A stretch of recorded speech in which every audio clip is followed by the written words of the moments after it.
Assalamu alaikum. My name is Mehak. My father name is Umar Farooq.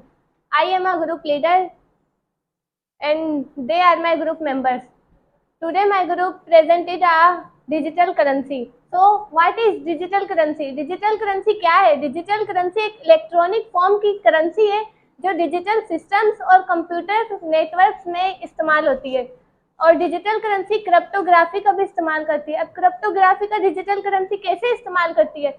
वो इस तरह से इस्तेमाल करती है क्योंकि उसे ट्रांजैक्शन को सिक्योर और वेरीफाई करना होता है। डिजिटल करेंसी को वर्चुअल करेंसी और क्रिप्टो करेंसी भी कहा जाता है और ये डिसेंट्रलाइज होती है। अब मीन्स डिसेंट्रलाइज कैसे होती है कि वो डिसेंट्रलाइज इस तरह होती है कि वो मतलब उन्हें किसी भी थर्ड पार्टी या गवर्नमेंट या सेंट्रल अथॉरिटी की जरूरत नहीं होती, वो खुद इंडिपेंडेंट होती है।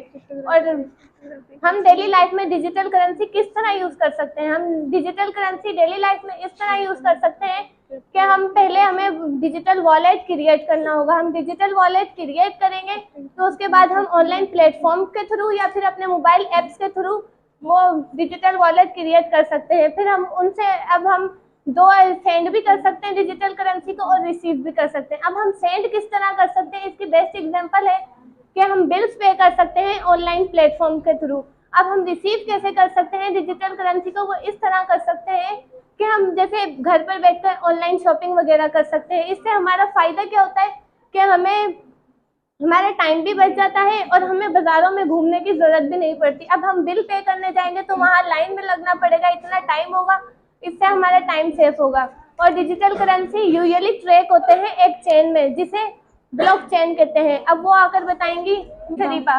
माय नेम इज अरीबा और आज मैं आपको बताऊंगी ब्लॉकचेन के बारे में। तो बेसिकली ब्लॉकचेन जो है वो डिजिटल करेंसी ब्लॉकचेन की हेल्प से बना है। ठीक है, अब ब्लॉकचेन क्या होता है कि अब हमारे पास सबसे ज्यादा जो है हमारे पास तो बहुत ज्यादा हमारे पास अनलिमिटेड करप्शन होती है और उस करप्शन में वेट मनी की बहुत ज्यादा ट्रांजेक्शन होती है। ठीक है, अब वो ट्रांजेक्शन कहीं ना कहीं तो रिकॉर्ड नहीं होगी ना, तो ये ट्रांजेक्शन ये सिस्टम ये डेटाबेस हमारे लिए अनरिलायबल है। ठीक, अब इसकी दो वजूहत है कि हमारे पास जो डेटाबेस है, जो हमारा जो सिस्टम है उसका एक्सेस हमारे पास नहीं होता। ठीक, सेकंड रीजन ये है कि जो उसका डेटाबेस का एडमिन है ना, वो उसको डेटा को कभी भी चेंज कर सकता है, अनरिलायबल है। तो इसको क्यों ना हम चेंज किया जाए, इसको हम ऐसा सिस्टम ले आए, क्यों ना हम ऐसा सिस्टम ले आए जो डिसेंट्रलाइज हो।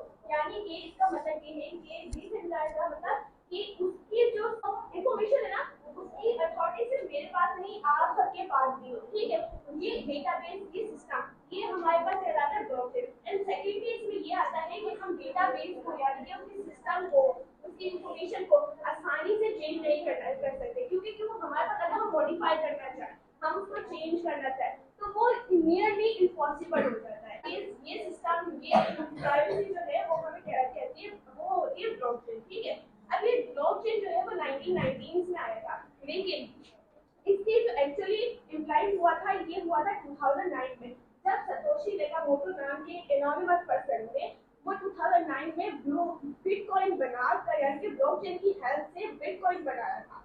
ठीक, अब ये बिटकॉइन बनाया था, देन बिटकॉइन एक होती है डिजिटल करेंसी। ठीक, अब ये क्या है ब्लॉकचेन में एक होती है लिमिटेड प्राइवेसी जो होती है, लिमिटेड स्टोर होती है। ठीक है, लिमिटेड इंफॉर्मेशन स्टोर होती है।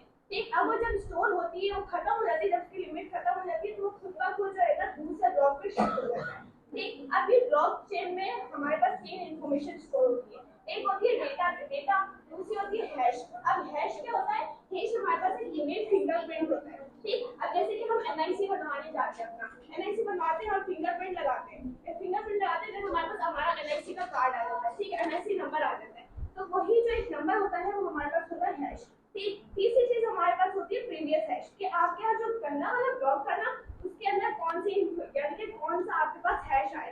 ठीक, आपको अगर आप ये कह रहे हैं कि आपका जो पहला ब्लॉक है आप फर्स्ट ब्लॉक से स्टार्ट करें। ठीक, अब वो जो फर्स्ट ब्लॉक है उसमें प्रीवियस हैश तो आएगा नहीं, तो वो जो प्रीवियस हैश नहीं आएगा ना जिस ब्लॉक में, उसको कहते हैं जेनेसिस ब्लॉक। ठीक, और यहाँ पर हम कह सकते हैं कि मैंने आपको बताया था हम इसको नियरली हमारे पास ये चेंज करना ब्लॉक को चेंज करना इम्पॉसिबल होता है। वो क्यों होता है, क्योंकि ये कम्युनिटी जुड़ जाती है कि उसको बिटकॉइन को चेंज करने में 10 मिनट लगते हैं, बिटकॉइन के ब्लॉक को चेंज करने में 10 मिनट लगते हैं। इसी तरह अगर